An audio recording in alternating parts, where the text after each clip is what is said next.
వాళ్ళని పిలవండి. ఇప్పుడు మీకు ఎవరైతే వచ్చి కంప్లైంట్ చేశారో రమ్మని వాళ్ళని పిలవండి.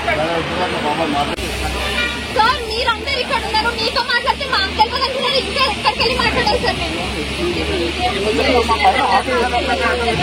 సార్ ఫస్ట్ క్లారిటీ తెచ్చుకోవాలి కదా సార్. ప్రాపర్ ఆన్సర్ ఇవ్వాలి సార్. అదే సార్ ప్రతి ఒక్కరి దగ్గర ఇప్పుడు ఓటు ఫాల్స్ ఇన్ఫర్మేషన్ ఇవ్వరు కదా, మమ్మల్ని అయితే ఎంటర్టైన్ చేయరు కదా సార్. స్టడీ చేయండి. నైన్త్ కట్టలేక డేట్ ఇచ్చినట్టు సార్. మాకు కొత్త కట్టలేదు కదండి,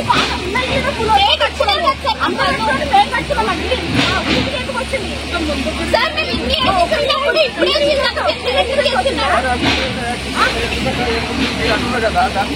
సార్ 9th వరకు వెయిట్ చేయాలి. 9th తీయాలని అనట్లేదు సార్. మాకు వచ్చిన ప్రాబ్లం ఎవరికి వచ్చింది? మాకు వచ్చిన ప్రాబ్లం ఎవరికి వచ్చింది? అందరూ యూనిటీ కట్టుకున్నాము సార్. సార్ మొత్తం పూల బట్ట కట్టుకున్నాం సార్. కావాలని కట్టుకునే డబ్బు కట్టుకోలేదు. మొత్తం వెళ్ళిపోయింది.